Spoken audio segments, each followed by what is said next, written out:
Guys, welcome back to my channel. তো guys, তোমরা কেমন আছো? আশা করি তোমরা নিশ্চয়ই ভালো আছো, আর আমি তো খুবই ভালো আছি। তার তোমাদের জানাচ্ছি গুড মর্নিং। আজকে একটা নতুন ব্লগ নিয়ে চলে এলাম। তোমরা পুরো ভিডিওটাকে স্কিপ না করে পুরো ভিডিওটা দেখো, আশা করি তোমাদের নিশ্চয়ই ভালো লাগবে। আর দেখো, আজকে আমি রান্নাঘরে চলে এসেছি। কিসের জন্য জানো? চা বানাতে চলে এসেছি। দেখো চা বসিয়ে দিয়েছে মেয়ে, তো দেখতে পাচ্ছ। তো আমি গলার ভয়েস দিতে পারছি না, এতটাই আমার গলাটা বসে গেছে।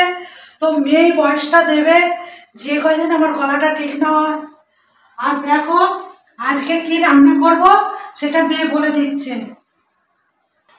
তো দেখো, আজকে হবে মাছের ডিম হবে, আর এদিকে হবে ইলিশ মাছ রান্না হবে আজকে, আর তার সাথে হবে এঁচোড়। তো আজকে পুরো এঁচোড় চিংড়ি হবে। তো খাওয়াটা কিন্তু পুরো জমে যাবে। এখানে অলরেডি চা বানানো কিন্তু আমার কমপ্লিট হয়ে গেছে। দেখো, তো এটা হচ্ছে মায়ের চা, এটা হচ্ছে আমারটা। এ দেখো, মা বসে রয়েছে এখন। তো আমি চাটা নিয়ে নিচ্ছি। তো বলো, খেয়ে কেমন হয়েছে চাটা? দারুণ হয়েছে, দারুণ।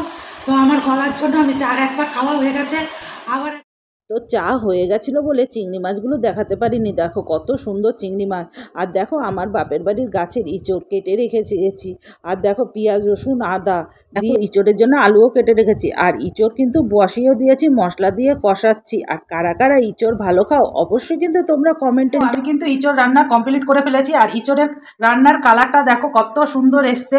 তোমরা কিন্তু কমেন্টে জানিও যে কেমন হয়েছে দেখতে। দেখো মেয়েকে রান্না করে মেয়েকে কিন্তু ইঁচড় টেস্ট করতে দিয়ে দিয়েছি। তো দেখো একটু তোমাদের কাছে থেকে দেখো।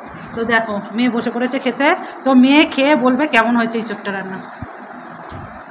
হেভি হয়েছে, মানে সেই স্বাদ। কথা বলতে পারছি না, আর সত্যি কথা বলতে কি আমাদের বাড়ির কাছের ইঁচড়টা রান্না করলে স্বাদ অন্যরকম হয়। দারুণ খেতে হয়েছে। আর এতক্ষণ মেয়ে সাইকেল শিখেছে, তো একদিনও বাড়ি এসে চালায়নি, সেটাই চালাবে। আর দেখো যেতে গিয়ে দেখি কত হনুমান বসে আছে। দেখো ওই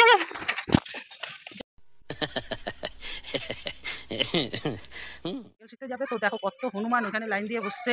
মেয়ে তো খুব ভয় পেয়ে গেছে। তো দেখো কিন্তু সিটে বসে চালানো শিখে গেছে।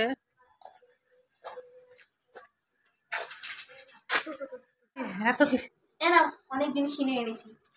এত কি বাজার করেছি? বাজার কিছু করিনি, এটা হচ্ছে আজকে অক্ষয় তৃতীয়া করে এসেছি সোনার দোকান থেকে।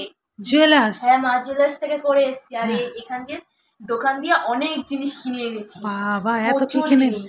সোনার দোকানের ব্যাগটা তো ভালোই দিয়েছে। হ্যাঁ, এই যে সোনার দোকানের ব্যাগ। মিষ্টি দিয়েছে? মিষ্টি? হ্যাঁ, মিষ্টি দিয়েছে। ওই দেখি ভালোই তো দিয়েছে। তার মানে ওখানে আবার আইসক্রিমও খাইয়েছে। ওরে বাবা, খেয়ে এসেছি। তাহলে আমিও গেলে তো ভালো ভালো তো। বাহ, রস পড়ছে, ঢুকা ঢুকা রস পড়ছে। নিচেরা পিঁপড়া ধরবে। কিছু করবো না,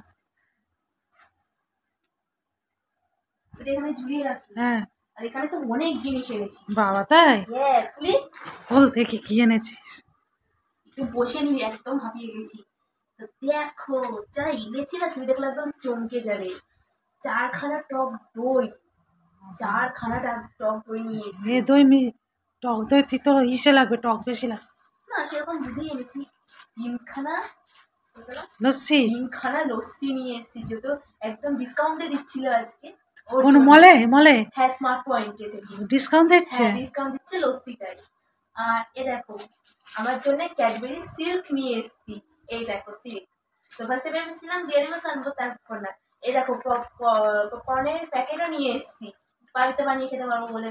আর এদিকে রয়েছে সাবান, সানলাইটের প্যাকেট, আর রয়েছে বেসন।